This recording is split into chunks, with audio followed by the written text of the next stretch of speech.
Hello, can you hear me?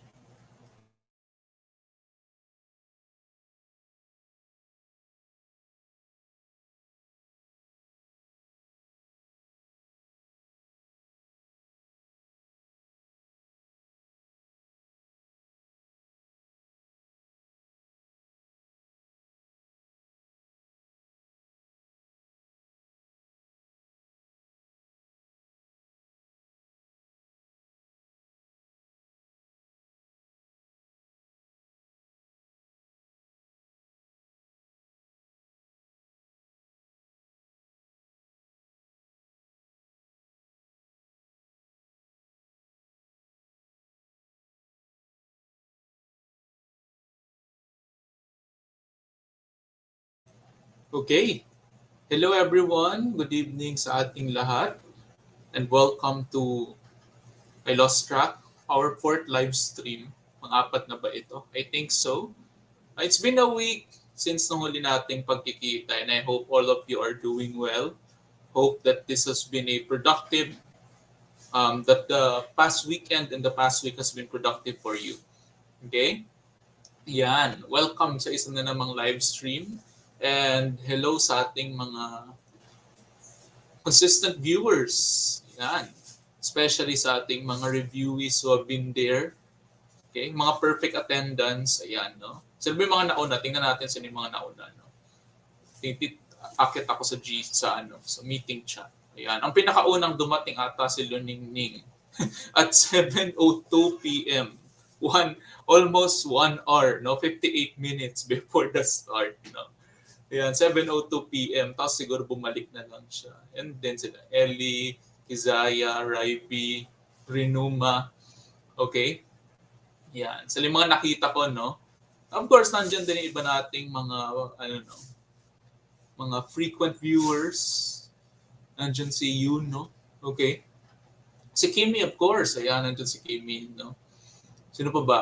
Si Your Next RPM, nakita ko na naman. Okay, si RPM August. Ikaw ba yung last time? Hindi ko na maalala. Baka iba yun. Si Rexel, yan nakita ko na naman. No? Titinan ko yung mga, yung mga names na naaalala ko. Yan. Andiyan na naman si Jerusalem. No?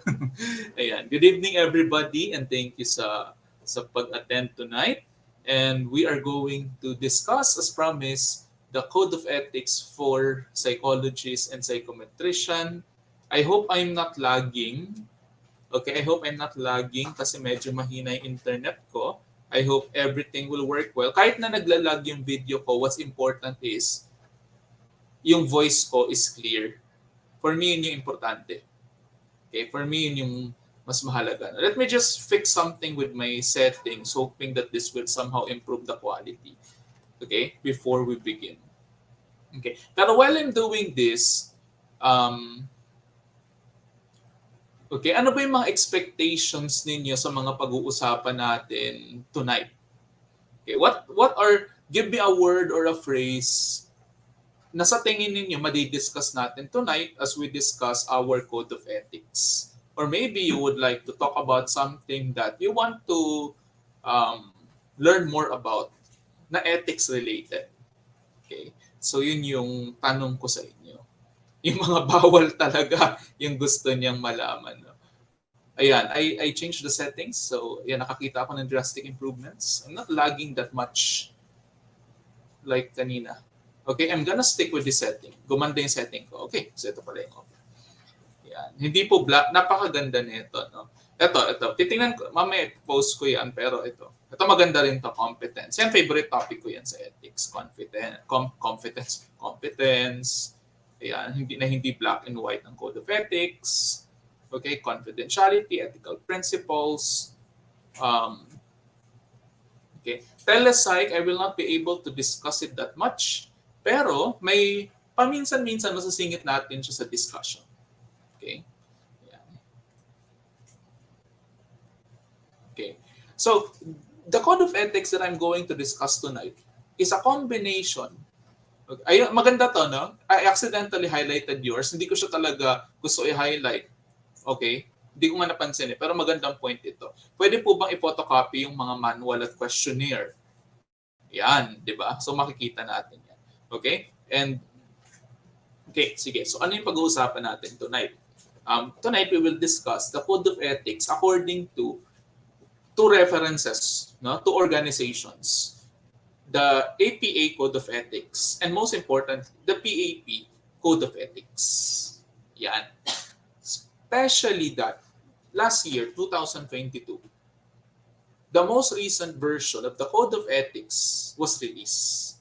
And I tried my best to incorporate the recent changes into my presentation tonight. Okay? And I doubt that I will be able to finish everything tonight. So kung hindi natin matapos lahat ng i-discuss natin tonight, okay? Okay ba kayo if we will set another session para ma-discuss pa natin yung mga hindi natin masyadong matatouch tonight? Because napakahaba ng Code of Ethics kahit nakapag tinuturo namin in a classroom discussion. So in case we will not have enough time, okay, to discuss everything tonight, okay, we may have to set another live stream about the continuation of the same topic. Okay? For tonight, definitely I will cover ethical principles, general guidelines, okay? At saka, okay, at saka most importantly, yung ethics in assessment. Okay? Sige, let me just go now to my PowerPoint. A few moments lang ha. Okay.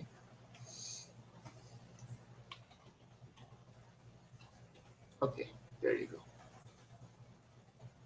Okay, sige, mag-start tayo tonight with the general principles. Okay? And yung part na to ng discussion ko, let me share screen, was anchored on the PAP Code of Ethics because obviously kailangan mas alam natin yung principles according to the PAP Code of Ethics. Kasi this is yung magiging organization ninyo soon when you pass the board exam. So soon when you pass the board exam, bounded na rin kayo sa Code of Ethics ng Psychological Association of the Philippines. Diba? So, ayan. Start na tayo. These are the general guidelines. Okay? I mean principles, not guidelines. So, ano ba yung mga principles natin? Okay? Di ba when you go to a certain organization, halimbawa may mga principles, may mga core values, and as a member of that organization, as a student in a school, as an employee in a company, you try your best to adhere, you try your best to uphold the principles, the values that you consider as important, no, in your organizations. Diba? Kung saan man kayo graduate, you have your core values. May mga, di ba minsan it goes 3 words, ganyan, no, 2 words, 4 na core values, and so on. Okay, tayo naman sa PAP, meron tayong mga 4 na general principles, okay, that we highlight in all types of practice of psychology. Okay, starting with principle number 1. Unang-una, as psychologists and psychometricians, you should always respect the dignity of persons and peoples. Okay, specifically, what does that mean? Unang-una, respect for diversity. Diversity in terms of culture, diversity in terms of religion, diversity in terms of ethnicity, diversity in terms of gender. Okay? Sino ba yung mga cultural minority? Okay? So, yun yung una nating tatandaan. We need to respect diversity. We need to respect the customs and beliefs of cultures. We need to be educated about the culture and the values and the beliefs of the people that we are dealing with. Ano ba yung mga values nila in their culture so that we are informed. Yan yung tinatawag na culturally informed practice. Okay? So, we want to be informed about the culture of our clients. Other than that, dito rin natin ipinapasok yung informed consent. Since we respect the dignity of people, the dignity of different persons we're dealing with, we respect their capacity to provide consent before they undergo any psychological service. Before we provide any psychological service, before we conduct research, so part yan. Okay? We treat our clients, our patients, our students as human beings, regardless of their culture, regardless of their ethnicity, of their religion, gender, and so on. Okay? Of course, dito rin papasok to some extent yung privacy and confidentiality as part of respecting persons and peoples. Okay? As you remember, as you know, when we say privacy, it's within the relationship, it's between the two of you. Okay? There are things that your client is not yet willing to talk about, and you don't have to force them to talk about those topics. Okay? Dahil lang sa gusto mong malaman. So you have to respect their privacy. Diba? So kailan ba yan papasok? Or sa mga anong situation ba yan? Halimbawa sa testing. Aminin naman natin ang testing. Minsan nag-i-invade tayo ng privacy.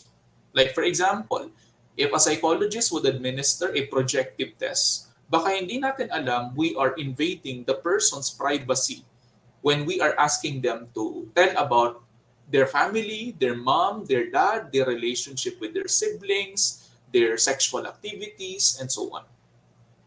Ganon din sa therapy or sa counseling. There are topics that your client is not or not yet willing to talk about, and we have to respect that. While confidentiality is outside the relationship. Okay?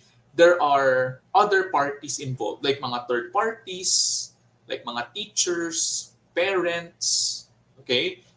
Spouse or relationship partner, companies, and there are things that third parties are not supposed to know. Especially kung hindi naman ito life and death situation. At may mga bagay din that third parties should know. Okay? The general rule is that, of course, it depends on the situation, but the general rule is that when you are going to reveal something about the client that you learn from assessment, therapy, research, or whatsoever, kailangan mag-give sila ng consent that it's okay for them to reveal this confidential information. Yeah. And also, fairness and justice. Yeah, fairness in terms of dealing with people. Baka naman nagdi-discriminate ka. Okay? Baka naman meron kang mga, for example, kung foreigner yung client mo. Okay? Paano kung nanggaling siya sa isang bansa na hindi kasundo ng Pilipinas? Something like that. Paano kung yung client mo, pinagtatawanan mo dahil sa itsura niya, sa lengguwahe niya, di ba? Or kung ano pa man. Di ba? Fairness in terms of, for example, services that we provide. Fairness in terms of how we deal with people. Okay? Justice naman, on the other hand, is ensuring that everybody gets the same treatment. So related pa rin siya sa fairness. Kaya nga magkasama yan, fairness and justice.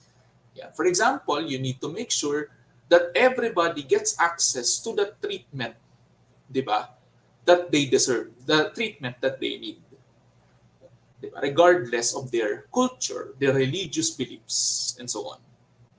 Of course, you have to consider it. You have to consider their beliefs, pero you need to make sure that lahat ng tao may equal access sa mga psychological services that we provide. So that's the first principle.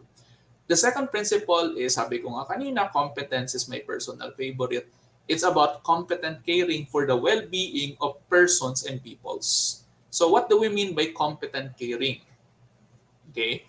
How do we know that we are competent? These are some things that we will talk about later on when we get to the guidelines about competence. Pero now that we are talking about principle number 2, remember that we must always maintain competence, exhibit competence in terms of psychological services, for example.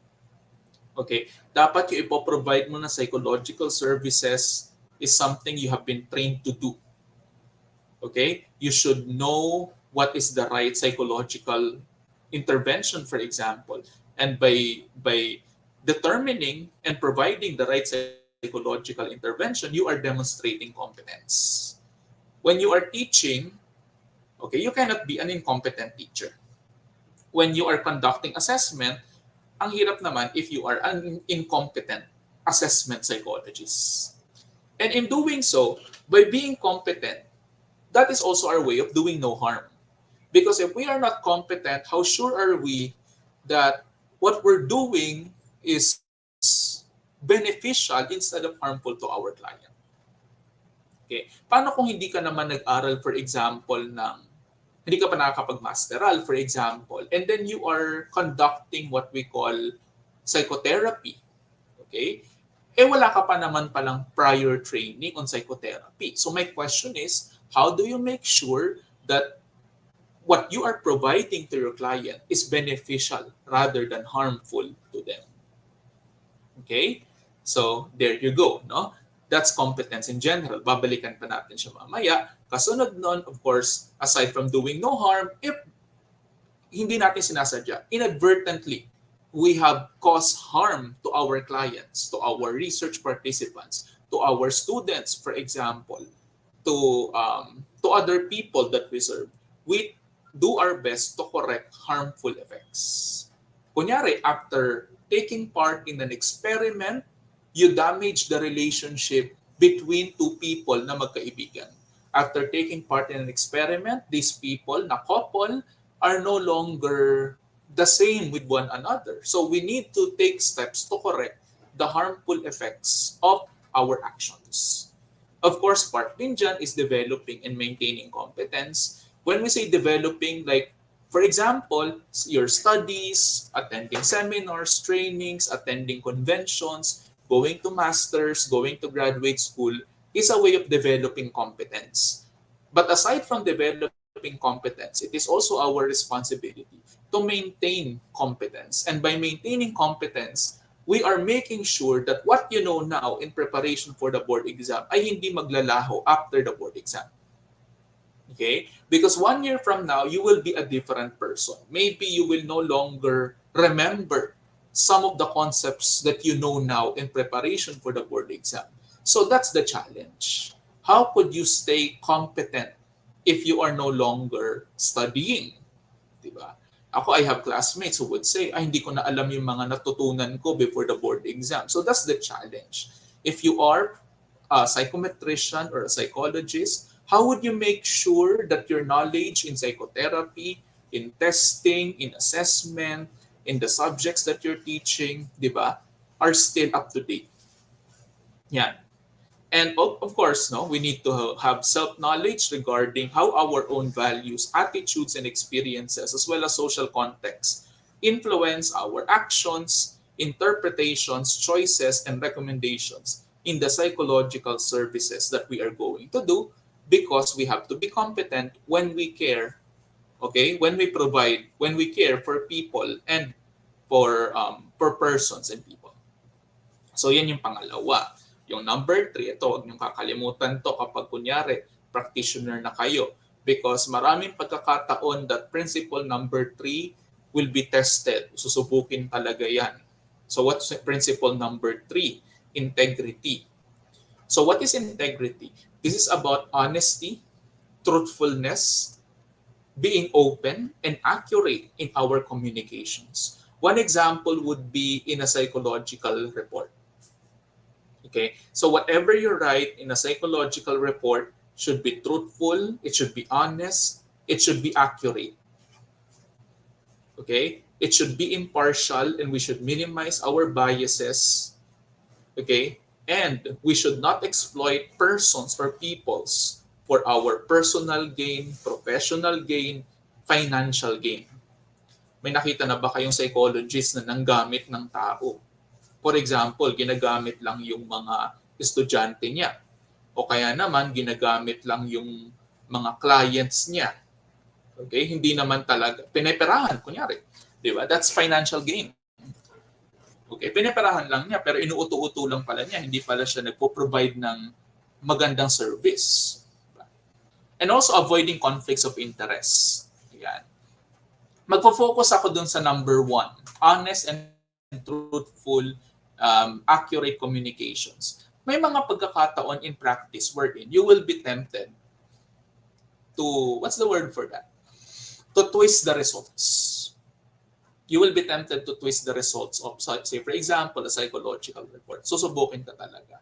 Say for example, what if your client is a millionaire who will tell you that gusto ko kasing magpa-annul. And you know very well that in annulment, ang ground for that is psychological incapacity. Pero you know for a fact that there's nothing wrong with either of the two parties, may it be yung babae o yung lalaki, walang problema sa kanila.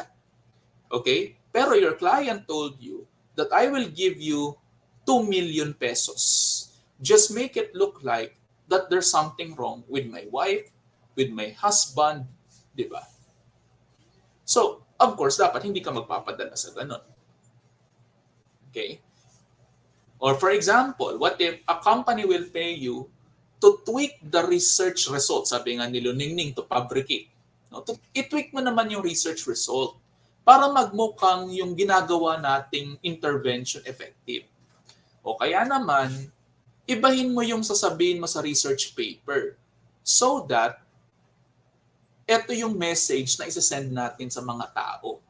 Kunyari, effective yung gamot na to, yung intervention na to.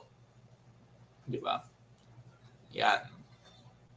What else? No? So yun, research paper, psychological report, even in court testimonies. Of course, there will be instances wherein a psychologist would be tempted to twist the truth. Pero syempre, dapat hindi ka magpapadala. Like for example, maybe because of your emotions, nadadala ka sa emotions mo that you really care for the client. Diba? Tapos, gusto mo na, kunyari, in a child custody case, you really empathize with your client that you want your client to have custody dun sa anak niya. But in reality, nakikita mo naman that your client is not psychologically fit to have custody. Meaning, kunyari, wala siyang enough psychological capacity to care for the child. Hindi lang psychological, even, kunyari, financial, no, in other areas. So, we should maintain integrity. No? We should not twist our results. And also, dito rin papasok yung sa insurance. You are not supposed to twist the results of a psychological report so that your client will get an insurance or a disability claim, for example. Uso naman yan kasi sa ibang bansa. Diba? Sa ibang bansa, kapag meron kang karamdaman, not only physical but also psychological, pwede kang magkaroon ng, pwede siya makover ng insurance. Okay, pwede siya makover ng insurance. Pero, it will be a violation of this principle if we are going to say that this client has schizophrenia even though we know that the client only experienced brief psychosis just because you want your client to get insurance money. So, isa na naman yung situations wherein matitempt ka talaga, di ba? To not be truthful and accurate and honest about what you are, saying or the communications. Yeah. Medyo naghang siya nung kanina, no? Pero what's important is the sound, no? Is the sound okay? Kasi yung video ko talagang naglalag siya for some reason. Okay. Late yung video, okay lang yun kung late yung video, no? Ang importante, okay naman yung sounds. Okay. Pero yung sounds okay. Can you hear me clearly? Ayan. Ayan naman yung mahalaga. Hayaan nyo na yung video. No? Ewan ko kung bakit siya nagkakaganyan. No? Maybe because of my internet. No? Medyo kasi umuulan kasi at or maambon. No? Kaya medyo mahina siya. Ngayon lang siya bumalik. No? Kala ko nga hindi tayo makakapag-live today. Okay. Okay. Anyways, and here is our last ethical principle. Okay. Principle number 4 is professional and scientific responsibilities to the society, which refers to, as a science and as a profession, we have responsibilities to the society. So dito papasok, no? In terms of professional responsibility, we promote the well-being of our clients. And in terms of scientific responsibility, dito papasok naman yung doing psychological research to advance the science of psychology in the country. So, part yan ng ating mga ethical responsibilities. No? We conduct research to be better psychologists and psychometricians, to be better practitioners, to know more about what could be the most helpful interventions for our fellow Filipinos. Diba? So that's part of our scientific responsibility. And in terms naman of professional responsibility, it is our responsibility to make sure that our practice, as well as the practice of our fellow professionals, are ethical. So later, pag-uusapan natin how to address that. Pero that's part yan ng promoting the highest ethical standard. Di ba? Look at this. There is a responsibility ng discipline of psychology, okay, to adequately train and supervise its members. For example, in our setting in the Philippines, ang PAP, nagpo-provide siya ng mga opportunities para sa ating mga members to continually develop our capacities, our competencies. Di ba? So yun yung training and supervise. So of course, we know that PAP will always make sure that yung mga members ng PAP are practicing ethically. So yeah, it's also part of our responsibility that if we know that if somebody is violating the code of ethics, that dapat we bring it to their attention. So yeah, ethical awareness and sensitivity. So that's for our what we call ethical principles. Now, ito na yung exciting part. Pupunta na tayo sa general ethical standards and procedures. And etong mga i-discuss ko, applicable ito sa maraming context. It's not limited to education. It's not limited to psychotherapy. It's not limited to research. Okay? It's not applicable siya sa maraming context, which is why we consider these as general ethical standards and procedures. Okay? Sige. So, let's begin. Let's begin with... Okay. Ayan. May typo lang dito, so sorry about that. But the first one is, kindly ignore the title. This is not about resolving ethical issues, but rather, this should be about the misuse of psychology professionals' works. Yun yung pinakaunang ethical standard na makikita natin sa general guidelines. Misusing the professional works of a psychologist. So what does that mean? In instances where misuse or misrepresentation of our work comes to our attention, we take appropriate and reasonable steps to correct or minimize the effects of such misuse or misrepresentation. So in general, it means if you know that a product of yours, your work, for example, your research paper that was published was being quoted by certain people and you are well aware na yung pagka-quote nila, the way they're using it, the arguments, yung context is malayo doon sa idea or doon sa message mo in the research paper. For example, you know very much that the results of your research are not supposed to be taken that way, but a certain company or a certain individual is using your research to claim something about, for example, their program, their medication, their brain vitamin, or whatever. It is our responsibility to call their attention, and it is our responsibility, okay, to take steps to correct yung mga misunderstandings. O say for example, meron kang libro and people have been misusing yung mga pinagsusulat mo sa libro mo. So, it's your responsibility to call the attention of people, okay, so that you can correct yung mga possible misunderstandings nila. Okay? Kaya nga may mga tao, di ba, nagpo-post sila sa social media, parang, this is not what I was trying to say when I said this and that. So, ganun din sa atin. For example, if we know that our research or our outputs are being misused or misrepresented, okay, we should take steps to correct the misuse and the misrepresentation. Okay? So, there you go, no? Another important ethical guideline, ito na yung resolving ethical issues. Okay.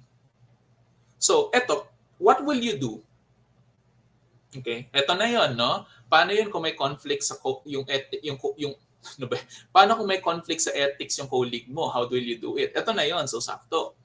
No? On time lang yung pagkatanong mo. So, what will you do if someone you know, like a classmate of yours, okay, na naging psychometrician na, pareho kayong psychometrician, or a co-psychologist of yours, or a co-teacher of yours, a co-researcher, okay, is violating the code of ethics. So, this is the recommended steps of the code of ethics. First, we should try to first informally resolve the ethical violations. So, what do we mean by informal resolution? It means that we can, okay, let me read it here. When psychologists believe that there may have been an ethical violation by another psychologist, or in our case, by another professional, they attempt to resolve the issue by bringing it to the attention of that individual. In other words, if you know or if you think, not necessarily if you know, kasi baka naman mali ka pala, no? If you think, okay, if you think or if you know that somebody is violating the code of ethics, it is your responsibility to bring it to the attention of the individual. Kumbaga, i-confront mo siya. Okay, kunyari, you know that your co-worker, your co-psychologist, your co-psychometrician is secretly dating one of your patients or clients. So, pwedeng tama ka, pwedeng mali ka. Kaya hindi natin alam. No? So, the first step that we should take is to bring it to the attention of the individual. Kasi baka siya mismo hindi siya aware. Kunyari, baka nadadala siya ng emotions niya. Hindi siya aware that yun palang ginagawa niya is unethical. Or baka hindi niya baka nakalimutan niya meron palang ethical principle or standard against sa ginagawa niya. 'Di ba? Kunyari, no, hindi mo ba alam na unethical 'yan? Do you know that what you're doing is not allowed? So, yung mga ganong bagay. That's the first thing you can do to answer your question. If you know that somebody is violating the code of ethics, like katrabaho mo, okay? Or if you know somebody, kunyari, photocopying test materials. If you know somebody, for example, ano pa ba mga ethical violations? Pinagchichismisan yung pasyente. Okay? You need to bring it to the attention of that person para ma-conscious sila that what you're doing is not proper and that is not ethical. So, I have to warn you about it. Sir, paano kung hindi gumana? After bringing it to the attention of the individual, sir, walang nangyari. Okay? The individual kept on performing the same behavior. So, to further answer your question, RPMs, eto na yung next part. Okay? Sir, if you don't want na i-confront sila, is it possible na yung superior na lang yung mag-inform? That's also a good action to take, Tashi. Sensya na, medyo naglalag yung video ko, no? Kahit ako, I've noticed it. Okay? Pero, itong point ni Tashi, maganda ito. Okay? So, kung pwede rin naman, alternatively, okay? Pero actually, yun yung first recommended step. Yung next step will be this one. If an apparent ethical violation has harmed a person, may nasakta na. For example, you know that pineperahan ng co-psychometrician mo or ng co-psychologist mo yung client. Okay? Or kaya naman, they're already dating. Okay? A person or an organization is not appropriate for informal resolution. Like what sino nagsabi ng Tashi said earlier. No? May mga pagkakataon kasi na parang hindi gagana yung confrontation. Or sa tingin mo hindi siya gagana. Or, to continue, is not resolved properly in that fashion. Pinagsabihan mo na pero walang effect. Di ba? For example, you have a co-psychologist so keep on speaking about something na hindi naman pala niya forte, something like that. Tapos pinagsabihan mo kasi nga you're well aware na mali pala yung sinasabi niya. Kunyari, nag-post siya about sa social media, no? Ang pagkain ng mga matatamis ay ang cause ng ADHD. Alam mo mali yun sa abpsych, no? That is not the cause of ADHD. So, pinagsabihan mo, but the same professional keeps on doing it. Look at this, yung nakakulay pula. Psychologists take further action appropriate to the situation. Ano na po yung ibig sabihin nito? Ibig sabihin, ito na yung i-report mo sila. Una, sa mga nagtatrabaho dito, you know the protocol. You don't go directly to the highest in the company. Kunyari, di ba? Kunyari, sa supervisor nyo muna. Because the supervisor, syempre, siya muna yung gagawa ng paraan. Kasi siya yung boss, yun yung ano niya eh. Protocol yan, di ba? Siya yung gagawa ng paraan. But if things are really out of hand, that's the time that kailangan nyo lumapit sa authorities. For example, hindi kinaya ng powers ni head psychologist. Wala talaga, hindi talaga kinaya. Ang dami na nagsabi sa kanya. That's the time that you would have to report the person to our organization, that is the PAP. The PAP will then endorse the case to the PRC. Then the PRC, particularly the Board of Psychology, the Professional Regulatory Board of Psychology, will be the one who will conduct an investigation. Okay? Kung ano man kalabasan ng investigation na yan, pwedeng mali tayo, pwedeng tama tayo, pero posibleng humantong yan sa may matatanggalan ng lisensya. Okay?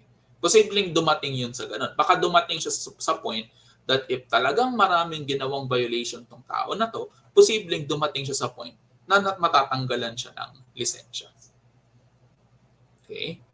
Ayan. I base it on the 2022 ethics, pero may mga points din ako dito kasi nagaling sa APA, not the PAP. Older kasi a bit yung APA, no? Pero yung mga important points ko, binase ko sa PAP, yung 2022. Okay. Ayan. Francis, parang sasagutin ko yan in one of the next topics. Ayan. Ay, eto naman, sir, paano naman kung kung first time pa lang po? Kung first time pa lang naman, I think everybody naman deserves na malaman mo, mapagsabihan, no? Just like sa trabaho, no? Hindi naman agad-agad tinatanggal yung isang tao. So, syempre, I think, meron kasi tayo sa anong tawag dito? Sa psychology law, pwede namang masuspindi yung lisensya. Hindi naman tanggal agad. Suspended muna. Okay, parang unfair din naman yun para sa atin kung may tatanggalan tayo agad ng lisensya, first offense pa lang naman. Parang walang due process na nangyari. Pwedeng si client po magreklamo diretso, sabi ni Yuno. No? What do you mean? Kunyari ako yung client, tapos kunyari, nafe-feel ko, kunyari, that the psychologist like me. Okay? Ayun yung mahirap kasi what if ikaw yung client, parang kanino ka lalapit? Diba? Yun yung problema, no? Kanino ka lalapit? Maybe, of course, no, the one thing they can do is to bring it to the attention of the clinic where the psychologist or, for example, the psychometrician is working in. Di ba? Pwedeng ganun. Yan. Okay. Anong pinagkaiba ng role ni PRC-PAP? At ang pinagkaiba si PRB kasi under sila sa PRC. Si PAP is our IPO, accredited. I forgot the meaning of IPO. Titingnan ko lang sa Google. IPO meaning accredited and integrated professional organization. Yun yung role ni PAP. Siya yung IPO natin. Accredited and integrated professional organization. Ngayon naman, si PRB, aside sa gumagawa sila ng exam, they are responsible also for a lot of other things. Tapos yung mga responsibilities nila, nakalagay yun dun sa psychology law natin. Napakarami nun. Napakahirap maging member ng Board of Psychology. Yan. Okay. Pag natanggalan ng lisensya, ewan ko lang, kasi legalities na siya rather than ethics. No, legalities na siya. So I'm not so familiar with the legalities.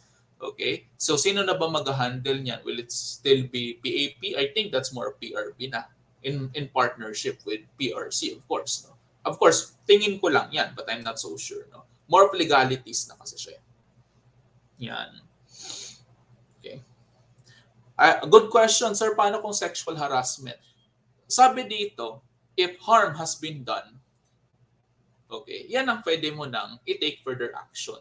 Kasi baka minsan hindi lang ito ethical problem. Paano kunyari yung psychologist? Okay, so sana wala namang gagawa nito. Wala naman sigurong gagawa nito ng psychologist. Kunyari, nang harass ng client, that's not only an ethical problem, no? Pwede na yun i-report sa police. Di ba? Yan, pwede na siyang i-report sa police kung gano'n. Yan, sige. Okay? Marami pa tayong pag-uusapan, no? Kaya ano lang kayo, no? Marami pa tayong mapipick up, no? So in relation to that, di ba naka 40 minutes na tayo? Intro pa lang 'yan, no? Okay, intro pa lang 'yan. Okay?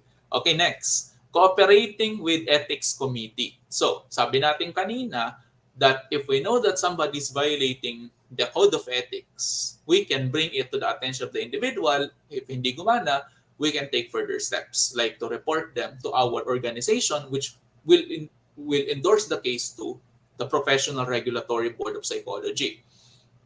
Ngayon, kung ikaw man yung na-report, kung ikaw yung nag-violate, it is your ethical responsibility to cooperate. Look at this. Failure to cooperate in itself, typo, in itself is an ethical violation. Kunyari, papaimbestigahan ka. Kasi nga sinabi, kunyari, no, you are spreading false information, no? Ang nangyari, nireklamo ka ng mga co-psychologists mo. Kunyari, 200 pumirma ng petition para paimbestigahan ka, no? Tapos ang ginawa mo, nagtago ka. Pumunta ka sa probinsya, hindi ka nagpakita kahit kanino. That is an ethical violation. Okay? You are not cooperating. O kaya naman, pwedeng hindi ka naman umalis, nasa bahay ka lang, pero you are not answering their emails, you're not answering their calls. That in itself is an ethical violation. Yan. Okay? I think if foreign individual, kasi kung foreign individual tapos license, sa atin, sa Pilipinas, part na kasi yun, magiging member ka ng, ng PAP. I think that's the legalities in it. Kapag lisensyado ka kasi sa Pilipinas, automatically part ka ng PAP. Nasa yan that's automatic. Lahat ng professions may IPO. So bounded ka na sa PAP Code of Ethics. Diba? Okay. So if a foreigner would like to practice in the Philippines, they also have to take the board exam. I do know some foreigners who are practicing in the Philippines. Pero ayaw kasi mag-mention ng mga actual names. Pero yeah, I do know some foreigners. Okay, yung mga hindi talaga pinanganak at lumaki sa Pilipinas who are practicing in the Philippines. No? So yun. Anyway, so in relation to that, so yun yung cooperation. Pangalawa, improper complaints. Yun namang improper complaints, titingnan nyo to. Psychologists do not file or encourage the filing of ethics complaints that are made with reckless disregard for or willful ignorance of facts that would disprove the allegation. Okay? Kunyari, nakita mo, yung psychologist may ka-date. Okay? Ayun din, napakapangit na example naman na ito. No? Ang gagawin ko kasing ending, yung pala magkamag-anak sila. Ang pangit kasi na example. No? So kung bakit ka naman maghihinala kung hindi mo naman pala siya client. Di ba? Ang pangit na example. No? So forget the example na lang. No? Okay, sige.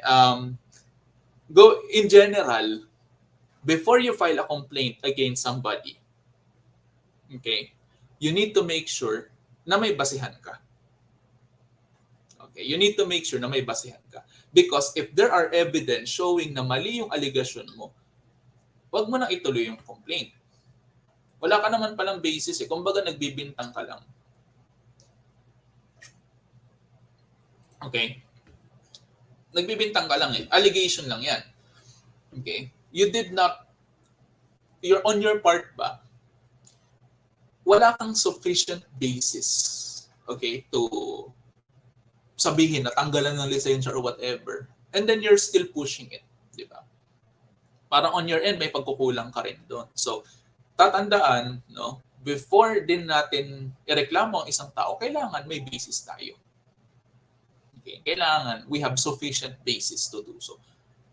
Kumbaga, kung sa batas, mahirap magpakulong ng walang ebidensya, somehow sa ethics, mahirap mag-complain kung wala ka namang enough reason to complain about somebody.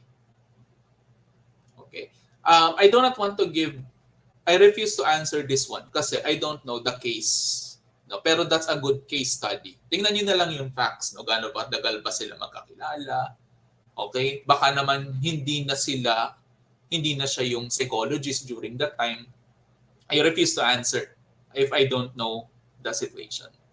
No? Tingnan niyo na lang, no? Hindi ko kasi alam yung timeline ng story. Baka naman kasi matagal na nilang terminate yung relationship. Okay? Baka naman hindi siya yung psychologist during that time. I just don't know the facts. Okay? Yan. Okay. O, diba? O, bakit ko ginawa yun?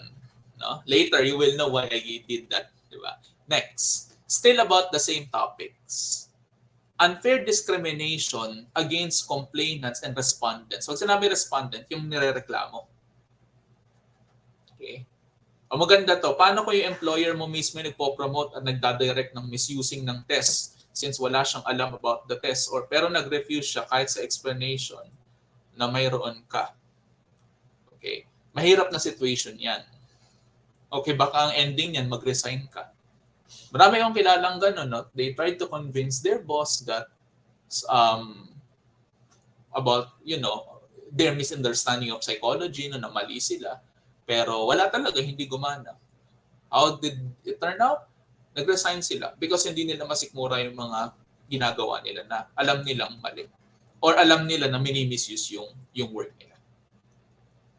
Yun. Sa experience ko lang, sa mga kakilala ko lang. Okay. Anyway, going back to this. Okay.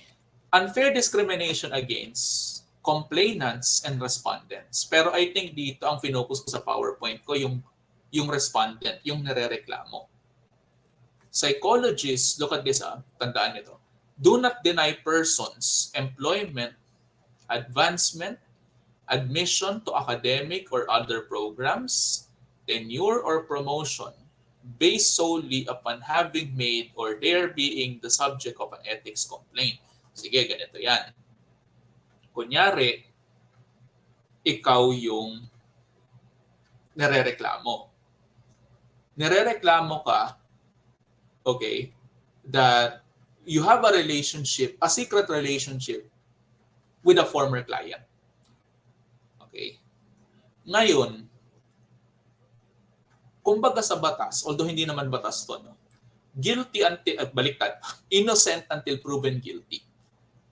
Okay? Inosente ang turing sa'yo until sa mahatulan kang guilty. Di ba ganun sa batas?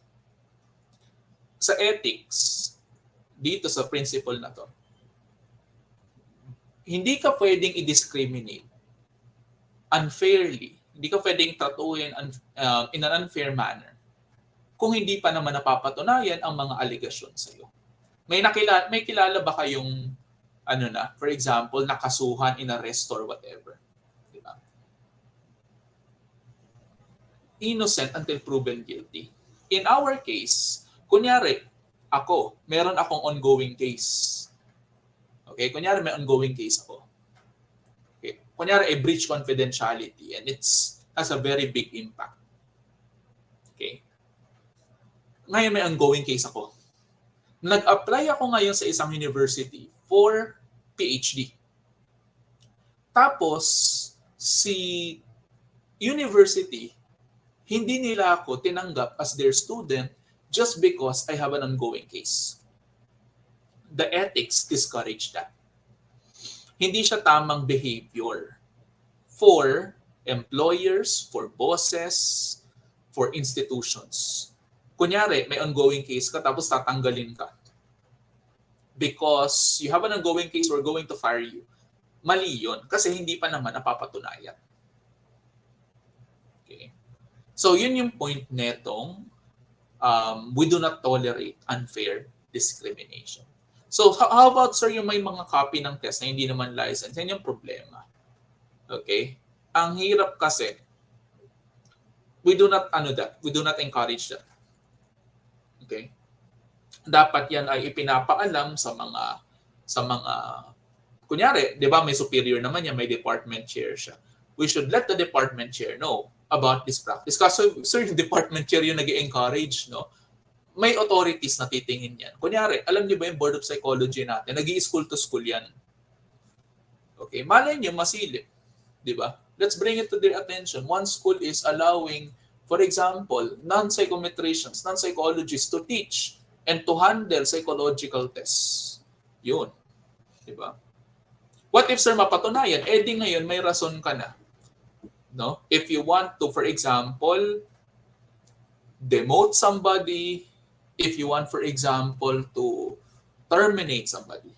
Understandable naman eh. Kunyari, if your company doesn't condone relationship with clients and napatunayan na may relationship sa client itong empleyado mo, then you have a reason to terminate that person.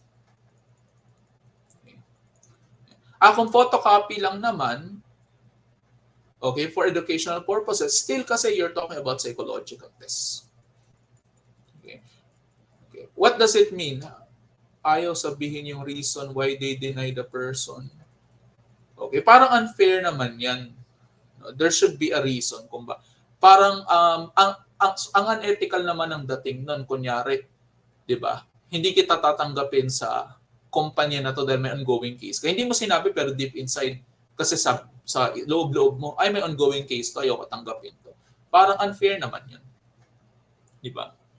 Of course, hindi naman mahuhuli lahat ng taong gagawa nito. Pero of course, we discourage this. If you know that somebody, practice discrimination against people na kinumplain na hindi naman napatunayan, of course, we bring it to their attention that we do not discriminate. Yan. Ito na yung favorite ko. No? Let me pick up the pace. Medyo mabagal ako. No? Competence. Okay? In general, iba yung competence sa assessment, iba yung competence sa teaching. Merong specific yan. Pero in general, tingnan natin. Psychologists provide services, teach, and conduct research with populations and in areas only within the boundaries of their competence based on their education, training, supervised experience, consultation, study, or professional experience. Okay? So, anong ibig sabihin nito? Okay, anong ibig sabihin nito? We only provide therapy if we know that the therapy we're providing is within our competence. For example, do not do Gestalt therapy if you were never trained to do Gestalt therapy. Okay? Teach. Do not teach a subject na hindi mo naman alam kung paano ituro. By doing so, you are acting unethically. Of course, hindi naman lahat ng subject forte natin. Pero kung alam natin that a certain subject is magiging disaster lang, then might as well don't teach it. Okay? Sabihin na natin na sayang yung pera kasi of course, we are compensated for teaching. Pero kasi, yun namang damage na magagawa mo is malala. Kaya nga ako, in reality, I decline subjects na hindi ko alam ituro. Ito laging tinatandaan ko. I do not want to do more harm than good. For example, pag tuturuin ako ng subject na hindi ko naman alam, okay? So, sabihin ko, hindi ko naman ata alam to. Can I request for another subject? Okay, ayan. Okay. What else? Conduct research. Okay. Conduct research, for example, magre-research ka, intervention research. I-connect natin sa therapy. Magsi-CBT kayo. Ikaw yung lead researcher. Tapos iti-train mo sila. Paano kung hindi ka naman pala well-trained sa CBT? Diba? So, yan. Patay tayo dyan. No? So, always remember yung competence, yung areas of expertise ninyo. Kumbaga parang sa doktor. There's no such doctor na alam lahat. Okay? A surgeon will refrain from talking about psychiatry. A psychiatrist will not talk about surgery. Ganon din sa psychology. Yun nga lang sa atin, the people are not so familiar with our concentrations. Kaya nga, lagi ko sinasabi, kasi yung concentration ko, research. Ako kasi concentration ko, clinical. Kaya if you have questions, for example, about IO, I may not be the right person. So if that's the case, you can refer the person to another expert. Ito po, si ma'am, si sir, si doc, mas alam po niya yung topic na yan. Speaking of that, huwag kang tatanggap ng speaking engagement na hindi mo naman alam. When we say speaking engagement, seminar, kunyari, babayaran kita, talk about neophytry. Okay? In a webinar. Paano kung hindi mo naman pala ginagamit yan? Paano kung hindi mo naman pala alam yan? Why would you talk about neophytry, the Rorschach, the TAT? Okay? Just because bibigyan kita, say for example, ng 15,000 as compensation for conducting a workshop on that? Di ba? So, yun. Yan yung isang malaking problema, Sue. Okay. Tatandaan ng Code of Ethics ay hindi nakasulat sa bato. May mga bagay tayong gagawin na ano tawag dito? Hindi ito, we should not look at this na parang batas. Ang ethics, mas flexible naman siya compared sa law. Okay, hindi ka naman automatically kulong kapag hindi mo nasunod yung mga points dito. Pero sa may mga pagkakataon talagang ganyan.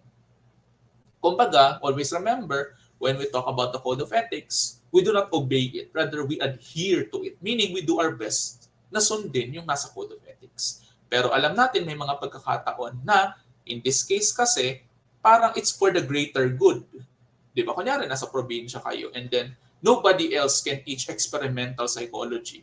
It's not your forte pero you're willing to learn about it. Maybe pwede natin siyang bigyan ng leeway. Di ba? So, ayan. O di ba maganda itong point ni Charmaine. Alala ko student kita nung last week, no, last Monday ba yun? Ayan, no. Magte-take na ba kayo ng board exam this year? No? Nakakatawa naman nandito rin kayo, no. Ayan, tanda ko po, sabi ng teacher namin na pag nakapasa na kayo ng RPM mag-masters, tama yan. Alam niyo ba, maiba tayo, no. The best time to pursue master's degree is after the board exam. Bakit? Kasi when you go to masters, you will take an entrance exam. And ano yung lalabas sa entrance exam? It's about psychology.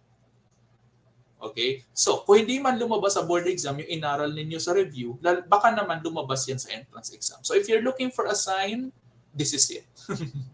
Okay? Ayan. Sana makover po yung grandfather's law. Alam ko yan, pero it's more of legal rather than ethical.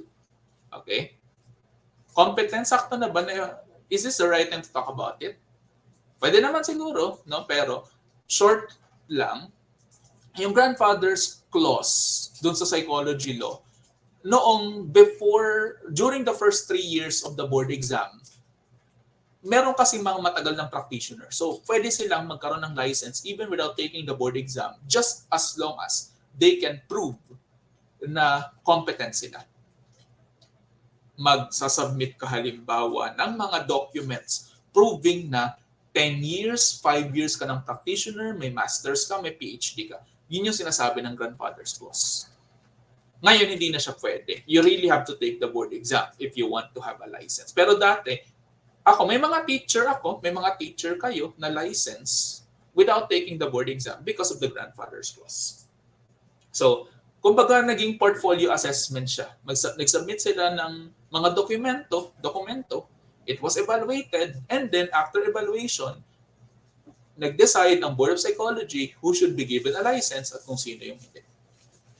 Yeah. Sir, dito rin po ba yung certifications? Yes. Yan, sa PAP may ganyan. Certified Assessment, Certified Counseling Psychologist, Industrial Organizational Psychologist. Yan. Meron ganyan, no? So it's also a basis of your competence. So how do you become competent? Look at this, no? It's based on your education, o di ba? In order for you, for example, to teach, kunyari, psikolohiyang Pilipino, maganda na inaral mo ang psikolohiyang Pilipino. Yeah, di ba? Before you can teach about Rorschach, dapat pinag-aralan mo siya.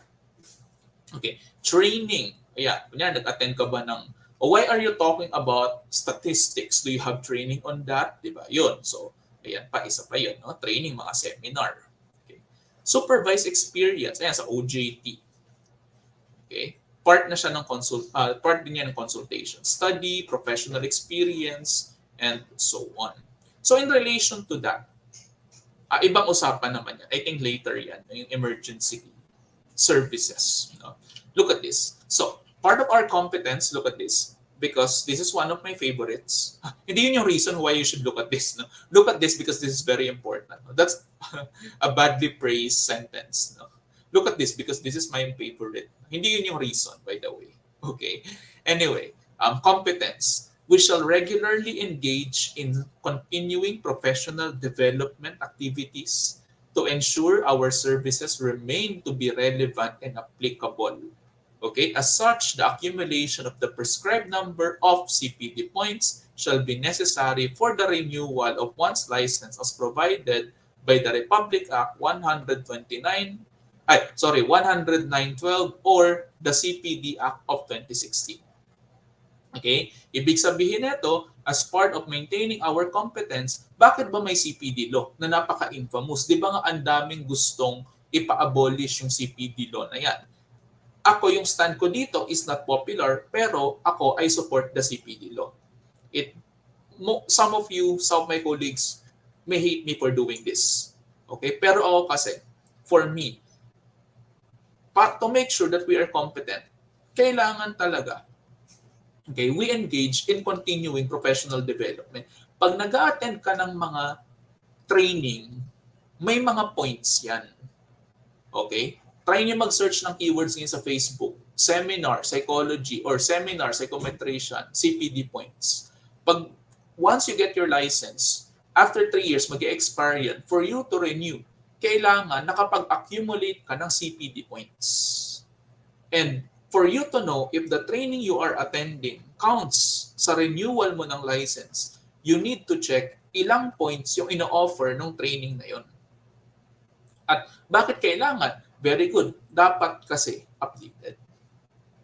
Okay. Kunyari, sabihin natin, 50 years old ka na, 40 years old ka na. How will you make sure na yung natutunan mo noong 1980s, 1970s is still up to date?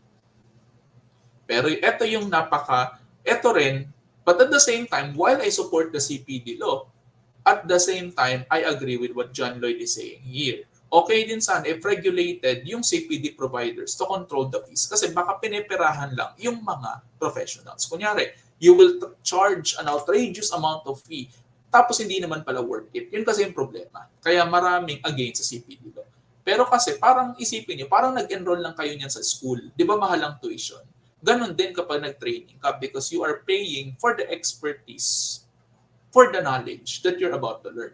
Pero syempre, dapat naman hindi lugi. Dapat walang malulugi dun sa parties. Yan. Okay, what if 3 years na wala pang CPD? Okay, alam ko ang procedure ng PRC dyan, papapirmahin ka ng panunumpa. Okay, na you will do your best to accumulate CPD. Alam ko ata doon sa pangalawang renewal mo kung wala pa rin, baka hindi ka na makarenew nun unless talaga mag-attend ka nung mga utang mo na CPD. Okay? That's how I remember it. Sadly, may mga classmate ako na na-license noong 2017 na hindi na na-maintain yung license. Kasi nga, napabayaan nila yung CPD sa kabisihan. Okay, ako nga pa-expire na ako this year. Kasi di ba 2017 ako, 2020, tapos 2023, every 3 years. Pa-expire na ako this year. So, by the way, ang kailangan kasi 45 points. Pero nung nag-renew ako, since first renewal, minsan ata kahit wala munang points or I don't know, hindi ako sure, medyo inconsistent siya eh. I'm not the right person to talk about this. Pero, nung time ko, inaccept kung 15 points lang. That I don't know if dahil ba siya first renewal ko or dahil ba siya sa COVID. Baka naman may leeway sila dahil lockdown. I don't know. Pero ako, to make sure, nag-ipon talaga ako ng 45 points para makarenew ako. Yun. How many points per seminar? It depends. Kunyari, may seminar ako. Ngayon, para magka-CPD points yan, mag-a-apply ako sa PRC. The PRC will evaluate it and they will determine ilang points. Sir, saan po, ano po yung mga factors? Una, gaano ka-relevant yun sa psychology, sa psychometrician will determine the points. Pangalawa, the number of hours. Pangatlo, the quality of the training. Yan. Lahat po ba ng profession may CPD points? Alam ko lahat ng under ng PRC may CPD points. I mean, may kailangan may CPD points ka. Okay. Kapag hindi inline yung work mo sa usage ng ng license, invalid na din po lahat kapag hindi naka-gain ng CPD.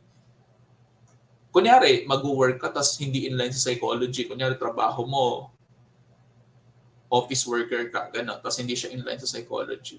I don't think may mga classmate akong ganyan yung case, pero they still pursue further training even though yung work nila is hindi talaga inline doon sa ginagawa nila. Yun. Okay.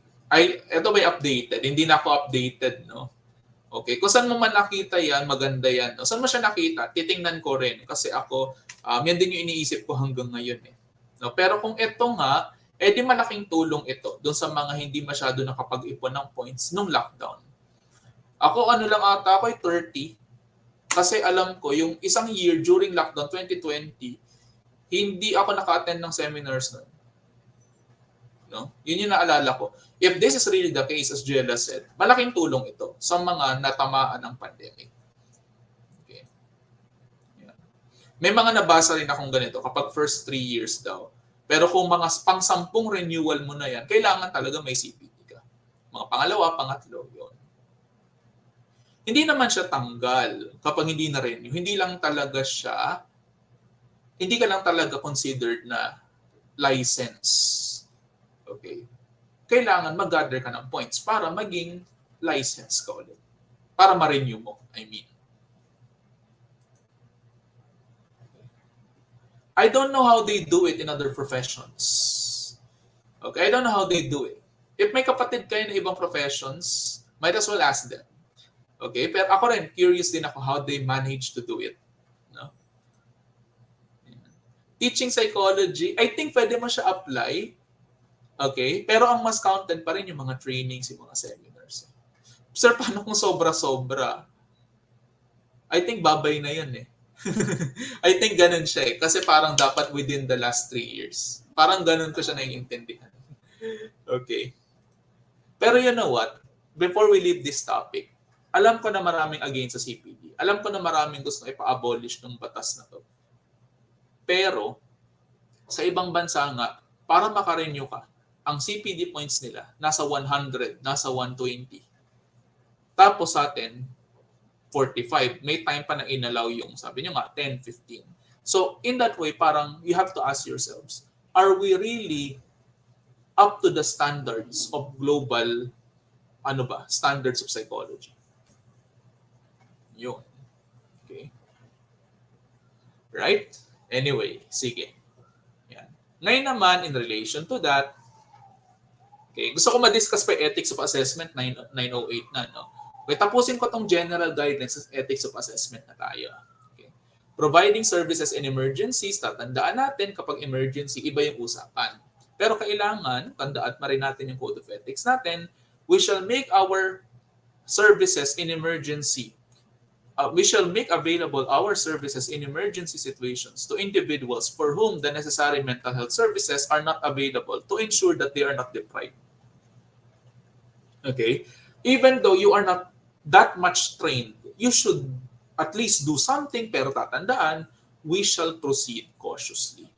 Sometimes kasi, it's better to not do something na hindi mo kaya. So you need to be cautious still when providing these services. Okay? You really need to weigh ano ba yung mas mabigat. Will it be the benefits or will it be the harm? If you know that you will do more harm than good, then maybe don't push through with it. But if you think that at least for the meantime you will provide what you will do will be beneficial to the client, then that's a reason to push through with it. Pero still, we should proceed cautiously. Okay? Tapos, tatandaan, in emergency cases, once tapos na yung emergency, the relationship ends. Or once the competent professionals arrive, you endorse the case to them. Kunyari, nag-provide ka ng psychological first aid. Okay? Kasi ang psychological first aid is not limited to psychologists. Even non-psych can do it. The psychological first aid. Siyempre, mahalaga, may kaalaman ka how to do it. Di ba? Ngayon, once the emergency ends or once, kunyari, no, yung psychologist manggagaling pa ng Manila, pupunta sa probinsya, kunyari, nag-travel sila ng isang araw, ganun, or ng 8 oras.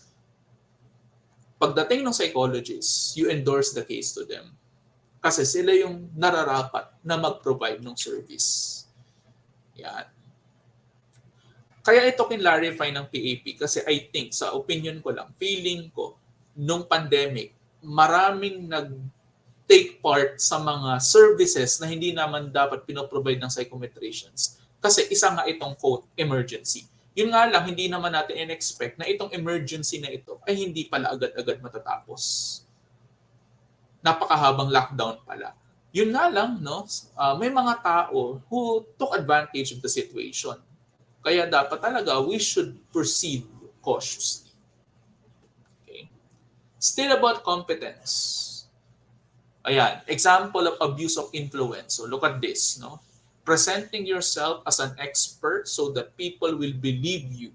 Hindi mo naman pala alam yun. And then you are claiming to be an expert in that. No? Mahirap tayo. Mahirap yan. One example of that would be appearing in TV shows even if the topic is not your expertise, just to establish your name. Yan. So in that case, I discourage you from, kahit na kunyari, no, for the popularity, I discourage you from doing such. The code of ethics discourage you from doing such kasi hindi mo naman siya expertise. Why would you speak about a topic na hindi mo alam? Dahil ba lalabas ka sa TV? Dahil ba makikilala ka? Is it for your personal advancement? Is it for your career advancement? Is it for your popularity? So, maganda sana kung expert ka talaga dyan before you speak about it. Kung hindi naman, might as well refer the person or refer yung party to another person who is mas expert pa compared sa'yo. Okay? So, wag lang tayo salita ng salita kung hindi naman natin alam yung sinasabi natin. Yun yung sinasabi nitong competence. Aside from that, still under competence, personal problems and conflicts, psychologists refrain from initiating an activity when they know or should know that there is a substantial likelihood that their personal problems will prevent them from performing their work-related activities in a competent manner. For example, if you feel that you are not 100%, kunyari may sakit ka, okay? And then, sabi mo, hala, meron kaming session today, I cannot be absent. So, pinilit mong pumasok kahit may sakit ka, it turned out na ang naging outcome, mas lalong lumala lang yung client kasi hindi mo naman na-provide sa kanya yung service na kailangan niya because you yourself is not 100%. So, that's something else to remember. Diba? Self-care muna. Dati, I had to cancel a webinar just because during that time, ninyo nagka-appendicitis ako. No? So I had to cancel the webinar. Kasi kung itutuloy ko siya just because na-schedule siya ahead of time, then paano ko matuturuan maigi yung mga attendees, di ba? So, yun siya. No? This is what we are saying with this, no? About personal problems and conflicts. Okay? Other than that, no, mahaba pa ba itong general guidelines? Okay, other general guidelines is that, of course, no, we are discouraged from having multiple relationships with people, okay, with our clients, with our students, di ba? And what do we mean when we say multiple relationships? No? When we say multiple relationship, you are in a professional role with a person, kunyari client mo siya, and at the same time, number one, you are in another role with the same person. Kunyari, client mo siya, tapos siya yung masahista mo. So that's a multiple relationship, no? Ikaw yung psychologist niya, pero siya naman yung masahista mo, no? So that's a multiple relationship. That is discouraged. In such case, mas maganda pang mag-refer na lang. Okay? Or look at this, no? You are at the same time in a relationship with the person closely associated or related to the person. O kunyari, client mo, tapos yung kapatid niya, best friend mo. No? So that is also considered to be a multiple relationship. O kunyari, girlfriend or boyfriend mo yung kapatid niya, tapos client mo siya. No? So that is a multiple relationship. And another example will be if you promise to enter into another relationship in the future with the person, lalo na kung hindi pa naman siya 2 years. Kunyari, meron kang client in therapy, tapos sabi mo, or meron kayong client sa mental hospital, and then you said to the patient in the mental hospital, kapag nakalabas ka dito, hahanapin kita, tatandaan ko yung pangalan mo. No? So, that's considered to be multiple relationship. Okay? Yan. Okay? Ayan. It's our professional responsibility, of course, kapag kunyari yan sa TikTok, no? Kunyari sabihin nila, oh yan, may ADHD ako. No? Tapos, ayan. Of course, it's our professional responsibility to call the attention of these people. Lalo na kung alam naman natin that hindi naman dapat ganun dinadiagnose ang isang mental illness, and we know how important assessment is in diagnosing. Yan.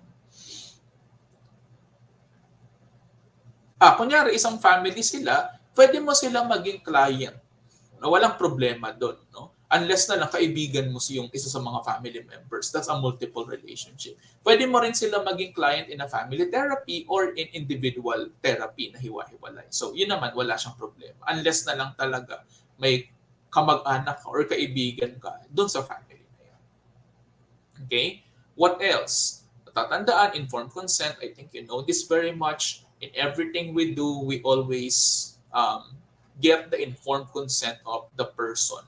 Okay, so that includes when we conduct research, when we do assessment, when we do therapy, counseling, on consultation, may it be in person or via electronic, meaning online. Okay, we always obtain the informed consent of the person. And tatandaan, when we talk about informed consent, the language in the informed consent should be reasonably understandable to that person. Kasi kunyari, pinapirma mo yung tao ng informed consent, tapos hindi naman pala niya naiintindihan yung pinipirmahan niya, then that's as good as, parang wala na yun. Kasi hindi naman pala niya naiintindihan, pinirmahan lang niya. So kailangan naiintindihan ng clients natin yung informed consent. A good practice in informed consent is, while your client is reading it, you should also explain it to them. Yan. Kung may clarification sila, we give them an opportunity to clarify yung mga concerns nila regarding the informed consent. Ako rin, kahit outside psychology, kunyari, magpapa-opera ka, kunyari, yan, may informed consent din yan kasi na-operahan na ako, so I know it. No? Yan, kailangan may consent talaga. Okay, of course, if the person cannot give his consent, the legal representative would give the consent on the person's behalf. Okay? Ano pa ba?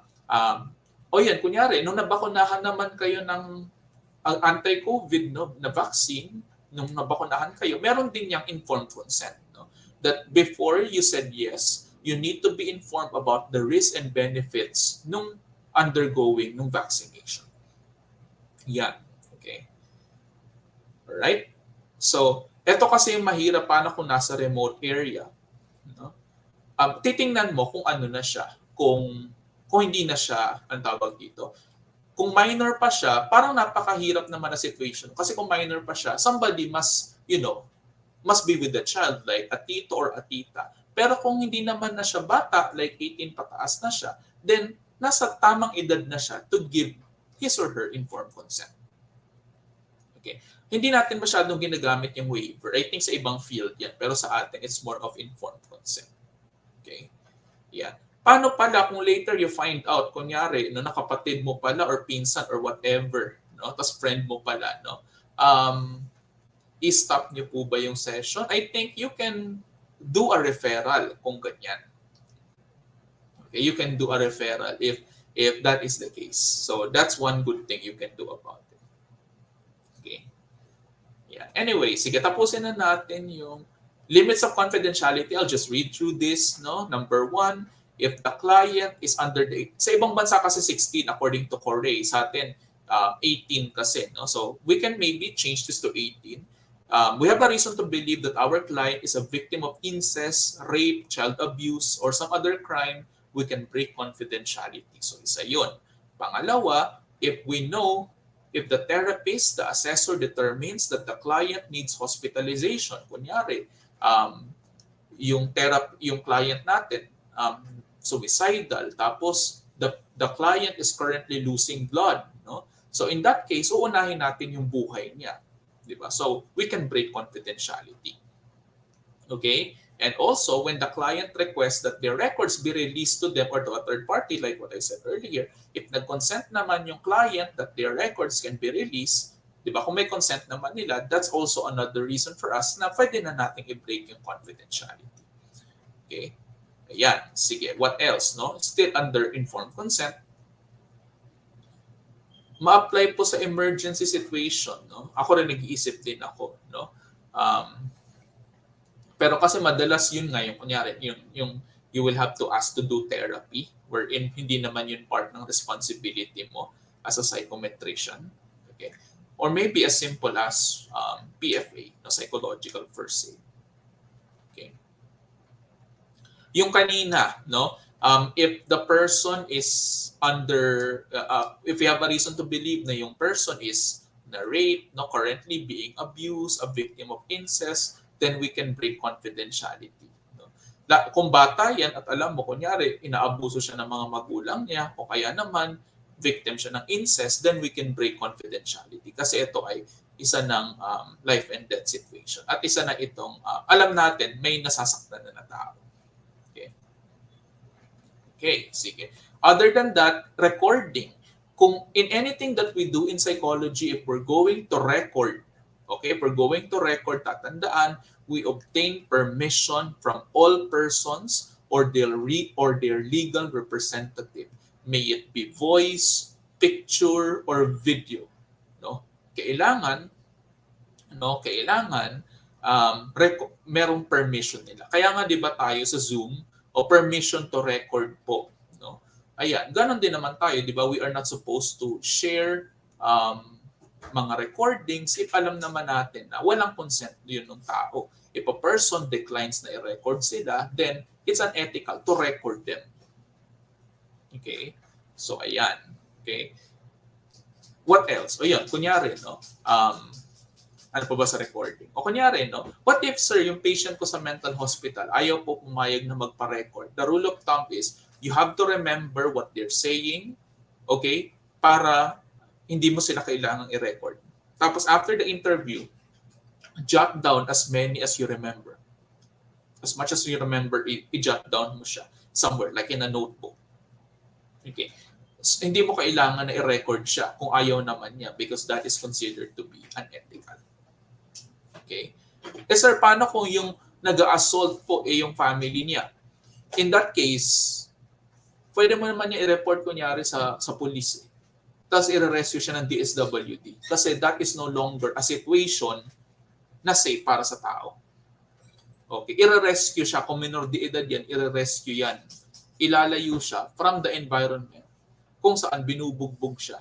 Sinasaktan siya, nire-rape siya or what. Okay, dati kasi yung line of practice ko sa ganyan. Meron doon mga survivors ng rape, survivors ng child molestation. Kaya sila nandun sa lugar na yon. Kung ano man yun, hindi ko babanggitin kasi ni-rescue sila.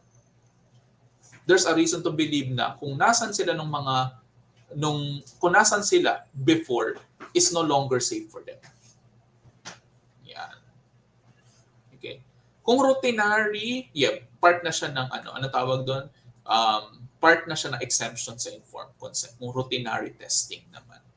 Okay. Ano pa ba?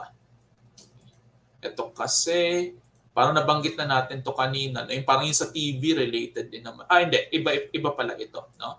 Okay. Psychologists do not make false, deceptive, or fraudulent statements concerning, ito, makinig kayo dito. Hindi ka daw magsisinungaling about the following. Saan-saan, no? Ano-ano yun? Una, your training, experience, and competence. Kunyari, You will not claim to be a PhD graduate if you are not a PhD graduate. It's as simple as that. Diba? You wouldn't attach the title RPM kung hindi ka naman RPM or RSci or whatever, just to, just to boost your for example chances of landing a job, so unethical siya. Pangalawa, their academic degrees, so related to my first point, their credentials. Hindi mo sasabihin na may training ka about TAT, about Rorschach, about projectives if you were not trained about those things. Okay, di ba nga nilalagay mo dun sa resume mo proficient in Excel, paano kung hindi naman pala talaga? Ayan. Their institutional or association affiliation. Kunyari, ilalagay ko that I am a member of an international organization of psychology. Or if ilalagay ko, nagtuturo ako sa ganitong school, pero ang totoo pala, terminate na nila ako. So, kasinungalingan yan. Okay, kasinungalingan siya. So, hindi siya ethical. You are not making deceptive statements about your services. Hindi ka nagsisinungaling sa kung ano yung services na pinoprovide ninyo. You don't lie about scientific or clinical basis for your services. Kunyari sabihin mo, ano ang tawag dito? Kunyari sa mga nagbebenta ng gamot, di ba? May nakalagay diyan, no approved therapeutic claim. Anong ibig sabihin nun? Ibig sabihin, they are being honest na yung gamot na binebenta nila ay hindi nag-undergo ng clinical trial. So, nagiging honest sila doon. Ganon din dapat tayo. Kunyari, alam mo naman na walang scientific evidence doon sa ginagawa mo. So don't lie about it. Okay? Hindi ka magsisinungaling about it. Hindi ka rin magsisinungaling about your fees. Kunyari, ibibate mo yung client mo, sabihin mo, mura lang po dito, tapos nang binigay mo na yung bill, sisingilin mo siya, kunyari, ng 50,000. Dapat nasa informed consent yan. Or even the publication or research findings. Ang pangit naman ng psychologist ka, tapos nagsisinungaling ka sa research paper. Kung ano-ano pinagsasabi mo doon, yung pala fabricated yung data. Okay? Yan. Alright? And is this the last general guideline? Okay, testimonials. We do not ask for testimonials from current or past clients, their legal representatives or other persons. Just finish the rest. Ang ibig sabihin yan, di ba nakikinig kayo sa radyo, kunyari sa mga sa mga stasyon ng radyo, di ba, kunyari may commercial ng herbal capsule, yung mga ganyan. Di ba, lagi doon may testimonial. Nung uminom ako ng herbal capsule na to, naging maganda na yung buhay ko. Okay kasi sa kanila yon. Pero sa atin, unethical siya. Hindi siya tamang behavior for a psychologist or psychometrician to ask for testimonial. Di ba? Kunyari, ilalagay niyo sa Facebook page ng clinic ninyo, may mukha ng client, or kahit walang mukha, it's really discouraged. Tapos nakalagay sa gilid, no? After ko po mag-undergo ng therapy, naging maganda na po ang relasyon ko sa aking asawa. Ganyan-ganyan. That's discouraged. Kaya hindi yan uso sa psychology. Okay? Ito pa, no? Ayan. Withholding records for non-payment. Ito, tatandaan nyo to.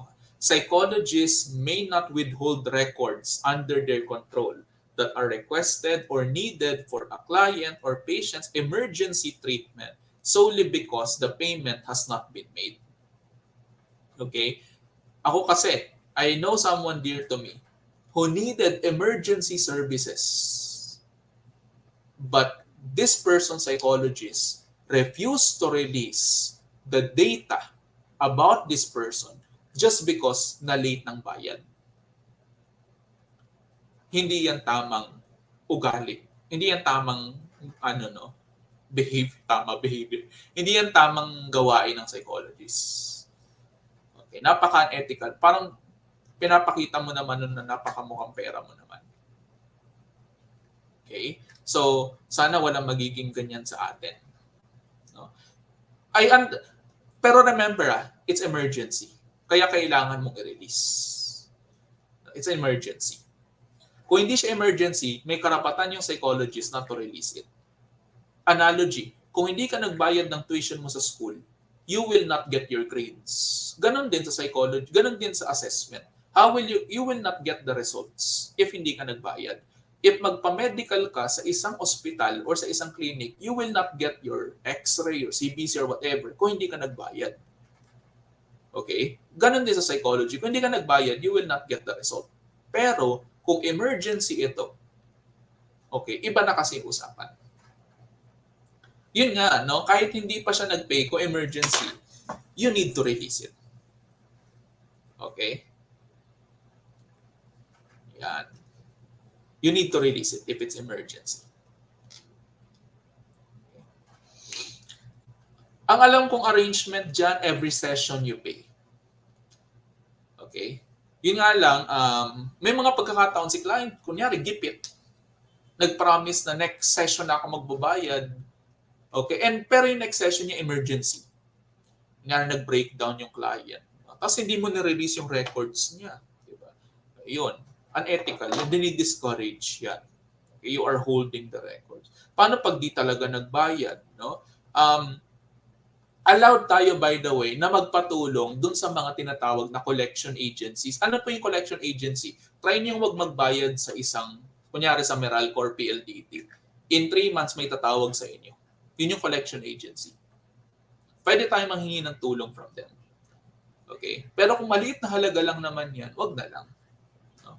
Okay? Hindi pa unethical na humingi ng tulong from a collection agency. It's allowed. Okay? As long as naka-state siya sa informed consent. Okay. May tip ba sa psychology? Parang bihira ko ma-encounter yan nung nagtitip sa psychologist. No, alam ko kasi sa psychology, mas appropriate yung may napagkasunduan kayong fee. No, parang hindi siya appropriate na may mga tips sa psychology. No? Okay. Parang ginawa mo namang barbero. Ganun. Okay. What else? Okay? Pagkatapos na ito, in the remaining 30 minutes, ethics in assessment na tayo. Tapos next time, i-discuss natin yung ethics in research, tsaka yung ethics in therapy. Okay? Yun yung mga pwede natin gawin next time. Kala ko nga 1 hour lang tayo tonight na nagawa natin 2 hours. Diba? What if money po ang problema ng client? Ayun nga eh. Well, we can refer them to public institutions. Okay? Kaya yung mga alam ko na public institutions, may way din sila to deal with clients na gipit eh. Kunyari yung session, iniiksian lang, kinukontian lang. Okay. Paano pag may Christmas gift, we are discouraged from accepting it? Okay. Kunyari, bigyan mo ng regalo yung doktor mo, di ba hindi tinatanggap? Ganon din sa atin. Okay. Or kung first time naman, alam niyo ano magandang response dyan? I-share ko po sa mga staff. Although that's not from psychology, alam niyo saan ko nabasa yan? Sa ibang mga libro. Kunyari, that's the practice in nursing. If magbigay ka kunyari ng chocolate sa nurse mo sa hospital, they usually say, i-share ko po sa staff. Napansin niyo yun? Okay. Hindi ko alam kung napansin niyo yun. Okay. Alright. Sige. Balik na tayo. No? Okay. Okay. Sige. Record keeping and fees. Yun nga, you can just say, tatanggapin ko lang to ngayon lang pero next time, you didn't have to do that. Next time, okay na kasi yun na, binabayaran mo na ako. Okay? Diba? Tama ako, no? Napaka-observant ko talaga. No, tama ako. Ganun kasi sa nursing, diba? Kapag binigyan ka, tapos mapili talaga yung pasyente, sasabihin mo, i-share ko po sa staff. Okay. Yun yung medyo magandang way to respond to the situation. Okay. Okay. Nasaan na tayo? Okay. Okay, last and then assessment na. Barter with clients. Barter is defined as acceptance of goods, services, or the non-monetary remuneration from clients or patients. Ang bartering discouraged, pero allowable siya if, number 1, it is not clinically contraindicated. No, wala naman itong clinical implications. Or pangalawa, the resulting arrangement is not exploitative. Baka naman lugi yung kliyente mo. Kunyari, dati may narinig ako na prof ko, yung mga pasyente nila na medyo gipit sa buhay, ang bayad sa kanila hindi pera. Dadalan sila ng isang basket ng gulay. No? Parang ganon. Yung mga pasyente nila na galing probinsya, na gipit sa buhay, ganon sila magbayad. No? And tinatanggap naman nila, knowing nagipit sa buhay, itong mga tao na to. That's bartering. Allowable siya in certain circumstances. As long as it's not exploitative. Pero syempre, dinidiscourage pa rin ito. Okay, mas maganda pa rin na to avoid bartering. Okay. Tingnan number 2, not exploitative. Baka naman isang session ang kapalit 10 manok. No, baka naman 10 manok yung hiningi mo. Kasi kunyari nagtitinda siya sa isang ano tawag doon? Inihaw na manok, tapos ang kapalit ng isang session, baka naman yun na yung buong kabuhayan niya. Okay? Hindi, wag naman sanang ganun. No? Baka naman tinake advantage mo na. Okay? Tsaka syempre, be careful, anong klaseng kapalit yung hihingin nyo. May nabasa akong dating case sa libro, yung barter nila, massage. Dinidiscourage yun. Okay? Hindi kasi lahat ng barter appropriate. Okay? Kasi imagine mo, psychologist ka, tapos mamasahihin ka ng client mo. Diba? Okay? Sige, basis for ano na tayo? Assessment na tayo. This will be our last part. Medyo mahaba-haba pa ito, pero after ng assessment, we will have to cut it, tapos i-resume naman natin next time. Okay. Okay, sige. Now, ito focus na to sa assessment. This is no longer general guidelines. The following slides you will see are all about assessment. Una, when we conduct assessment, ano yung mga basihan natin? Point number 1. Psychologists base their opinions contained in their recommendations, reports, and diagnostic or evaluative statements, including forensic testimony pag nagsalita ka sa korte, on information and techniques sufficient to substantiate their findings. Sabi ko nga, kanina, huwag ka magsasalita kung wala ka namang basihan. Ganon din sa assessment. For example, if you're going to say that the client has ADHD, did you do comprehensive assessment to really say that the client has ADHD? Baka naman isang test lang yung ginamit mo. Baka naman yung test na ginamit mo ay hindi pa reliable and valid. So how would you support your statement that the client has ADHD? O kaya naman, for example, forensic testimony. You are claiming that yung asawa niya may sakit sa utak, sa pag-iisip, pero hindi ka naman pala nagsagawa ng assessment. Then that is considered to be unethical kasi wala ka palang basis, di ba?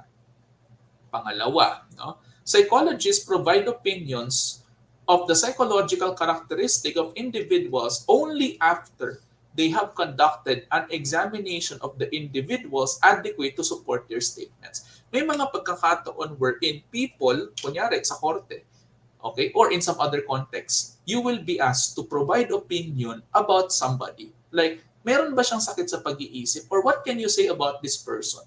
Ako, hindi talaga ako nagre-respond. Sabihin ko, I refuse to respond. Kunyari, tanongin ako, yung bang pamangkin ko, yung bang anak ko, meron ba siyang psychological disorder? Sabihin ko, i-refer po natin sa psychologist for assessment kasi hindi po natin masasabi basta-basta. Okay? Kasi before you give your statement, you need to conduct an examination. Yun nga lang, in the court setting, you might be asked to say something about a person based on existing reports.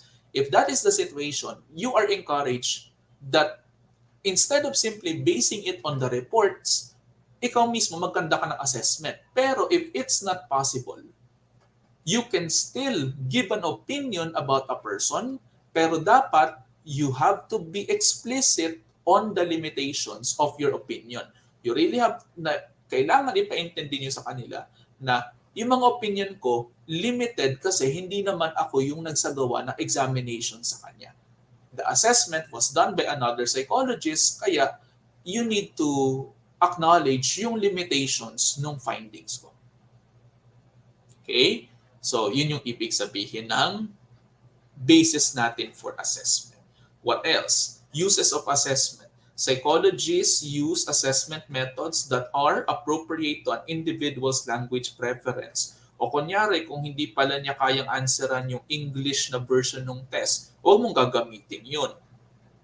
Appropriate to the client's competence. Hindi naman pala siya nakapagtapos halimbawa ng grade 6, but the test requires grade 6 reading comprehension. So hindi yun nararapat gamitin, di ba? You should avoid using that test. Okay? Unless the use of an alternative language is relevant to the assessment issues. That is very important. What does that mean? It means that, yes, as much as possible, kung hindi komportable yung client dun sa language na yun, edi wag mo siyang pilitin. Pero Nag-attend ba kayo last weekend sa rationalization with okay? I think may isang item kayo na pinag-usapan about dun sa, kunyari, hindi siya talaga native English speaker, pero kailangan mag-take siya ng English proficiency test. Sa ganong situation kasi, wala kang choice but to give the test in English because the purpose of the assessment is to assess English proficiency. Alangan naman na gawin natin English proficiency test Filipino version. Eh di walang sense. English proficiency test nga tapos Filipino yung language ng test. Then how could you assess English proficiency? Diba? So, do you get the point? No? We acknowledge the competence and the language preference of the client unless na lang yun kasing competency niya sa isang language yung kailangan mong i-evaluate. So in that case, hindi mo pwedeng ibahin yung lengguwahe ng test or hindi mo pwedeng gamitan ng test doon sa language of preference. And by the way, when you conduct assessment, you have to ask your client, are you comfortable, for example, in Filipino, in English? Or for example, sabi ng client mo, I want a Chinese examiner. O medyo mahirap yun, no? So kailangan talaga, di ba, humanap ka ng isang evaluator na ano, no, kaya mag-Chinese. Yun nga lang yung challenge, no? Paano kung wala ka talaga makita, no? Yeah, talagang maraming limitations yung magiging report ninyo kasi hindi kayo nagtutugma. What else, no? Kanina kasi na-discuss na natin yung informed consent, so mabilis lang natin dadaanan to. Consent is obtained, no, when doing assessment, except na lang, number 1, if it's mandated by the law. So, kunyari, sinabi ng korte na kailangan mag-evaluate ka ng isang tao, ikaw yung in-appoint na psychologist to evaluate somebody, then informed consent is no longer needed if it's mandated by the court. Okay? Bibigyan ko kayo ng example for number 1. Kailan ba namin na-mandate ng law ang assessment? Kunyari, may isang tao tinanggalan ng lisensya. Tapos, may na-encounter akong ganitong case sa ibang bansa. Before ibalik yung lisensya ng taong ito, kailangan muna magpatunayan na yung taong ito nasa tamang pag-iisip. So, part nun is to undergo assessment. Okay?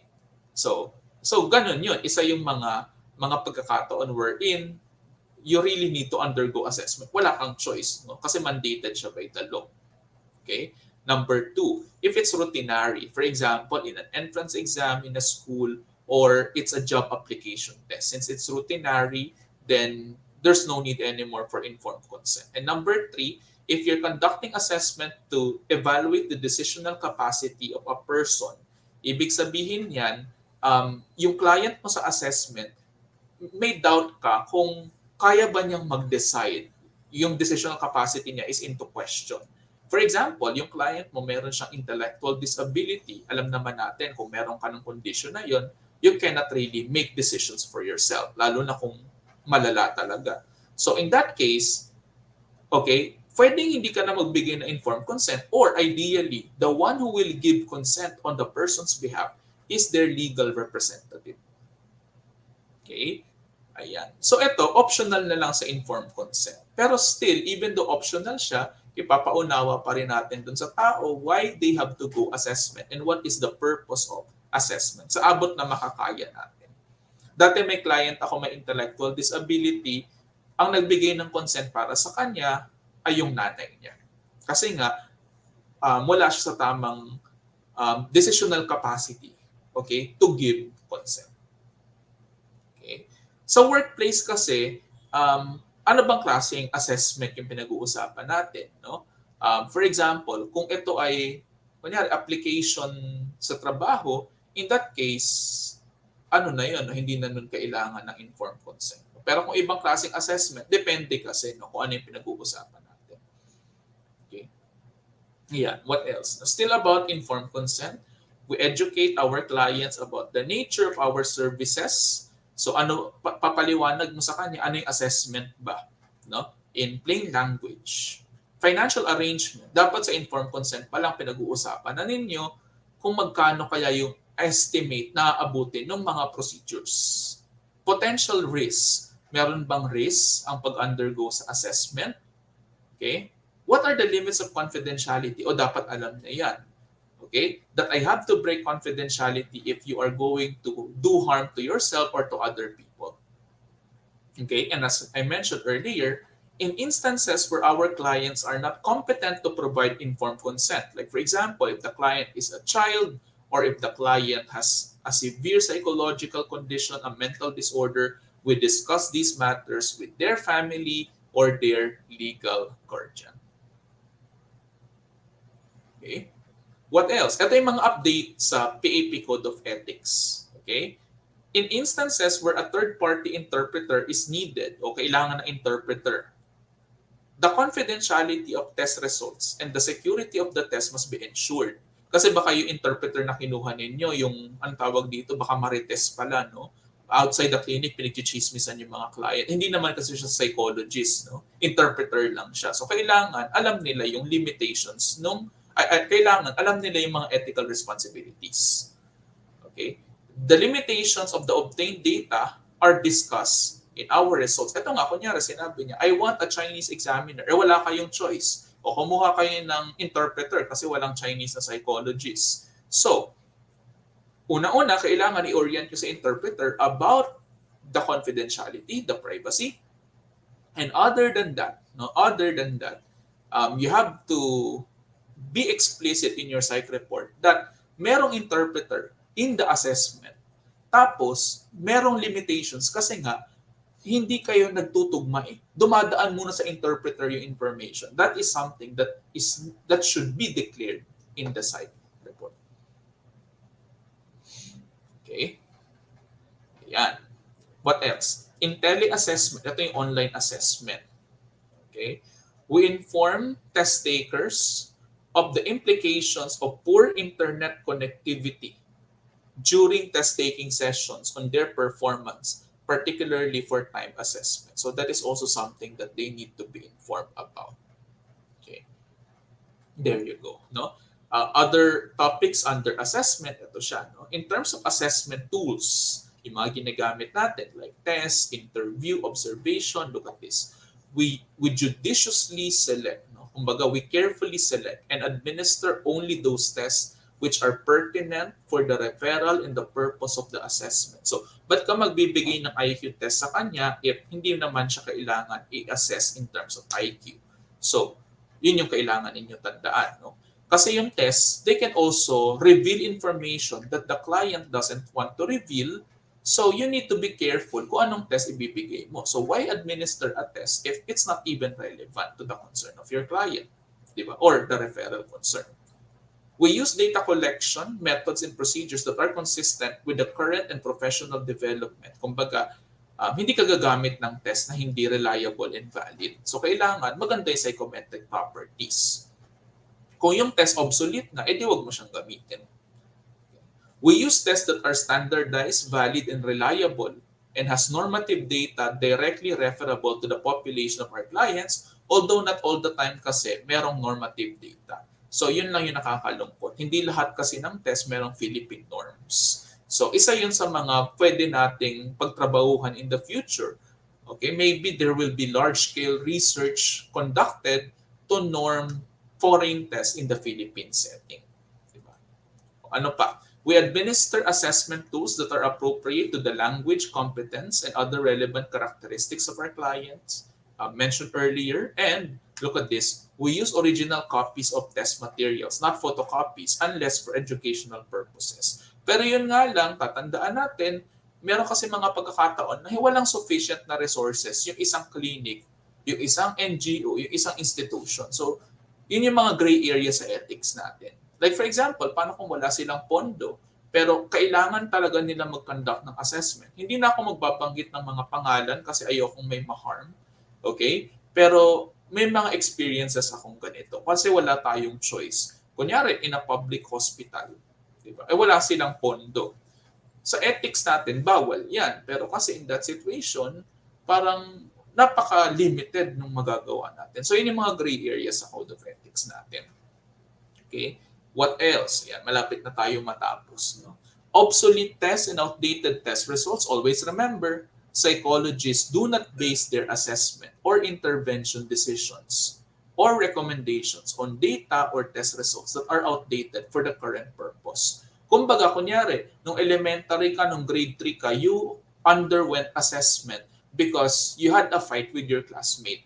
Now, after several years, you are applying for work. Okay? Dapat, yung result ng assessment na yun will no longer be considered as a basis of information. Kasi outdated na yun for the current purpose. So unfair naman yun kung gagawin nating basis yun. Noon-noon pa yun. Okay, grade 3 ka pa, you are now a different person. Diba? And that's no longer relevant today. What else? Ayan. Psychologists do not base such decision or recommendations on tests or measures that are obsolete and not useful.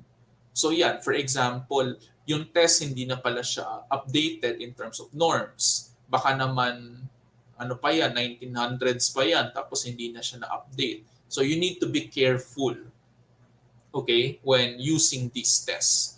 Okay, hindi mo sila dapat gamitin as a basis. No? So we're encouraged to use tests that are updated rather than outdated. Okay. Yun yung mahirap nga, no? Kunyari, yung mga group tests, no? Tapos photocopy. If we're going to follow what the Code of Ethics is saying, discourage siya. Malulugi kasi ang mga test developers at saka ang mga test publishers niya. Understandable lang siguro sa mga context na talagang walang pondo, no? Pero kunyari, kung company kasi kayo, dapat may pera kayo for that, lalo na kung private. Di ba? Okay? What else? Interpreting assessment results. When interpreting assessment results, including automated interpretations, ito yung kumbaga computerized test interpretation, psychologists take into account the purpose of the assessment as well as the various factors, test-taking abilities, and other characteristics of the person being assessed, such as situational, personal, linguistic, and cultural differences that might affect the psychologist's judgment or reduce the accuracy of the interpretation. So meaning, for example, if the entire assessment or the tools were in English, okay, or for example, tinatranslate lang yung test tapos hindi pa naman siya, ang tawag dito, hindi naman yun talaga yung nasa manual pero tinranslate mo siya, you are deviating from the standardized procedure. So things like those should be made explicit in the psych report. Okay, for example, ako dati, I've experienced writing a psych report with a disclaimer na yung test na ginamit namin to assess the IQ of the child has not yet been normed in the Philippines. Therefore, it should be carefully considered and caution must be exercised kapag ini-interpret yung results. So yun yung ibig sabihin nito, no? Kapag magsusulat tayo ng psych report, we should make it explicit in our psych report. Yung mga limitations na ito. Okay? So ang dami natin talagang kailangan i-consider. The situation, the personal factors, and the linguistic and the cultural differences. Okay? Test scoring and interpretation. Okay? Psychologists who offer assessment or scoring services accurately describe the purpose, norms, validity, and reliability and applications of the procedures or any special qualifications applicable to their use. And psychologists retain responsibility for the appropriate application, interpretation, and use of assessment instruments, whether they score and interpret such tests themselves or use automated or other services. Meaning, we need to responsibly use these tests, may it be pen and paper or may it be computerized. Tayong mga test user, sa atin nakasalalay yung tamang paggamit, tamang pag-interpret, at tamang pag-communicate ng mga test results sa mga client natin. O yan, so natapos na yung assessment. Ngayon naman, pag-usapan natin, after ng assessment, i-release natin yung test data. Laging tatandaan, psychology practitioners shall not release test data in the form of raw and scaled scores. O kahit scaled scores na, dinidiscourage. Mas maganda na when we talk to our clients, it should be in a language that is understandable. Okay? We also do not release the client's responses to test question or stimuli. Kunyari, nakalagay doon, ang nanay ko ay lagi akong inaaway. Kunyari ganun. Hindi natin i-release yung actual response na yon. But rather, maybe we can say na meron po kami mga findings regarding sa relationship po ninyo sa anak ninyo. So, interpreted na siya. rather than actual response to the test question. Okay? We also do not release our actual notes, but rather we can give them a summary na lang of our findings. No? Yun naman kasi talaga yung mahalaga. And tatandaan, ganun din when we are releasing data to third parties, na if a third party will request for our data, okay, kailangan yung mga information lang na nire-request nila yung i-release natin sa kanila. If we find out something along the way that is not related to the concern of the third party, then we should not, release that information to them. For example, psychological clinic kayo, tapos may mga nagtitake ng may mga clients kayo kasi yung purpose nila mag-apply sa trabaho. Ang kailangan lang naman malaman nung clinic kung pasado sila or hindi. Recommended ba sila or not. Okay? Tapos na-find out mo that one of the clients suffered sexual abuse. Since hindi naman siya part talaga ng assessment, then hindi mo na dapat sabihin yung confidential information na yun. Kasi this assessment is for work, for occupation. Hindi naman siya for clinical purposes. Okay. Ayan. In relation to that, ayun nga, psychology practitioners shall explain test results in a non-technical language. Tapos tatandaan, any reservation concerning the validity and reliability of an assessment procedure should be made explicit in any report. Kung meron kang pagdadalawang isip about the validity of the assessments you conducted, make it explicit in the psych report. Also, when you deviate from the procedures, okay, kunyari, hinabaan mo yung time ng administration, o kaya naman meron kayong may mga deviations kayo, dapat ninonote mo yun in the psych report. Okay. Ano pa? Ayan. When test results need to be shared with schools, agencies, social courts, or industry, we supervise such releases. Meaning, kapag i-release yung mga test, kailangan nandun tayo personally to monitor the release of test result. Kasi baka ma-misinterpret siya. Lalo na kunyari sa korte, baka tinitwist yung mga findings in a way para manalo sa kaso. So, mas maganda na nandun tayo personally to supervise the release of such data. Okay? Sa telepsychology, ayaw ng client ipa-record. Okay lang, no? So, hindi mo siya dapat i-record. Kailangan talaga tandaan mo. You really need to be vigilant. You really need to take notes. Okay? Ganun talaga. Kasi kailangan may consent sila for the recording. When explaining test results online, clients may request from the psychologist or psychometrician if the session can be recorded. Ayan, yun nga, sabi ko nga. Kailangan may consent nila. Kasi hindi lang natin i-assume na we can record it kung hindi naman sila nag-give ng consent. Other than that, the administration and handling of all test materials shall be handled only by qualified or licensed users or personnel. So, kunyari, sino ba yung may hawak ng psychological test ninyo sa clinic? O dapat psychologist, no? Hindi dapat kung sino-sino lang. Kasi if it will be handled by a non-qualified person, then hindi natin alam kung ano yung pwedeng mangyari sa mga test na yan. Baka makalabas yan or baka ma-misuse yan. So, it should be handled by qualified or by licensed people. What if hiningi po ng client yung result online? Okay? Kung ganun kasi dapat, bigyan na lang natin sila ng summary ng mga recommendations natin. Okay? Ng mga findings natin. May it be online man or face-to-face. Okay? Ayan. And I think this is the last slide. Okay? Psychologists do not promote the use of assessment by unqualified persons. So, kunyari may psychologist ka, and then meron kang undergraduate practicumer na gustong mag-aral ng projective techniques, then hindi mo dapat payagan yun kasi hindi pa siya nasa tamang kailangan kasi master's level ka for you to be trained with such. So we discourage those practices. Okay? So kailangan, i-training natin, dapat, kunyari, kung projective techniques ito, nasa master's level siya. Okay? Kung magtuturo tayo paano gumamit ng psychological test, dapat psychology student. Okay? So allowed naman na yung mag-administer hindi license. Okay? Allowed naman siya na yung mag-administer hindi pa license as long as it's for training purposes. And when doing training, there should be supervision.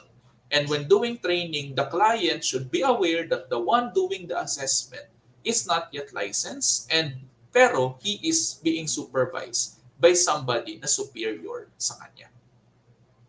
Okay? So napakahalaga nung sabihin sa client. No? We need to be truthful pagdating doon. Okay? So ayan siya, no? That's I think the last part of our discussion today. There's just so many things to cover in one session, and itutuloy pa natin ito next time. Okay? Okay, sa ibang, yan, I'm not so familiar lang ano mangyayari kapag nasa ibang bansa ka and then Filipino ang psychology. I think kasi baka hindi nila i-recognize yung report, okay, kasi hindi siya licensed doon sa lugar na yon.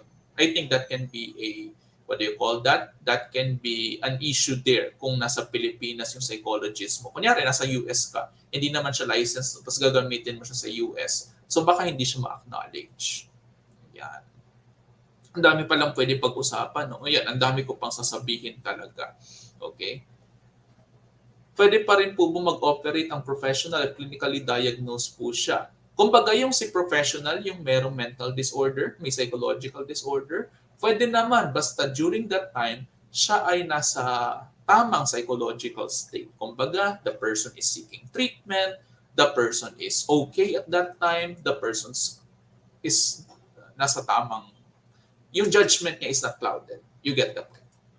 So kumbaga, if you have a psychological disorder, that doesn't mean na bawal ka maging psychologist. Kasi ako, I know somebody, I will not name, who suffered from multiple psychological disorders kasi classmate ko siya before sa OJT. Okay? Pero ngayon, isa na siya sa mga successful psychology professionals na kilala ko. Ayan. Diba? So hindi naman ibig sabihin na may psychological disorder ka, hindi ka na pwedeng maging psychologist. Diba?